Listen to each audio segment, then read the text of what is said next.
मुख्याधिकारी आशिष चव्हाण यांच्या प्रतिकात्मक पुतळ्याची कुरुंदवाड शहरातून दिंड। कुरुंदवाड नगर परिषदेचे मुख्याधिकारी आशिष चव्हाण व महिला अधिकारी यांच्या संभाषणाची ऑडिओची क्लिप सोशल मीडियावर व्हायरल झाल्यानंतर कुरुंदवाड शहरामध्ये दुसऱ्या दिवशी मोठा तणाव निर्माण झाला। आज रविवारी सकाळी 11 वाजता शहरातील प्रमुख मार्गावरून निषेध नोंदवत कुरुंदवाड शहरातील सर्वपक्षीय पदाधिकारी आणि नागरिक नगरपालिकेसमोर एकत्रित जमले। त्यांनी मुख्याधिकारी आशिष चव्हाण यांच्या विरोधात जोरदार घोषणाबाजी करत त्यांच्या प्रतिकात्मक पुतळ्याची शहरातून दिंड काढण्यात आली। यावेळी शहरात तणावाचे वातावरण निर्माण झाले होते। यावेळी दयानंद मालवेकर म्हणाले, कुरुंदवाडची बदनामी करण्याचा घाट घातलेल्या अशा भ्रष्ट अधिकाऱ्यांना कायमचे निलंबन करणं गरजेचं आहे। व्हायरल झालेल्या ऑडिओ क्लिपमध्ये भ्रष्टाचाराचा संपूर्ण उल्लेख झालेला आहे। इतकेच नव्हे तर कुरुंदवाड शहरामध्ये अशांतता निर्माण करण्याचा प्रयत्न मुख्याधिकारी करत असल्याचा आरोप त्यांनी यावेळी केला।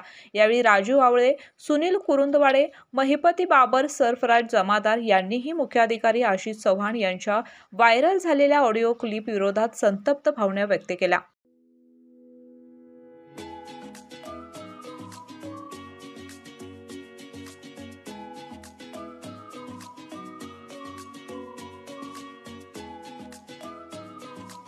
या दरम्यान यावेळी सर्वानुमते येत्या 4 दिवसात मुख्याधिकारी यांच्यावर गुन्हा दाखल न झाल्यास कुरुंदवाड पोलीस ठाण्यावर मोर्चा काढून बेमुदत गाव बंद करण्याचा इशारा देण्यात आला। तसेच सोमवारी कुरुंदवाड शहरातील सर्वपक्षीय पदाधिकाऱ्यांनी नागरिकांच्या वतीनं जिल्हाधिकारी यांच्याकडे निवेदन देणार असल्याचं सांगितलं।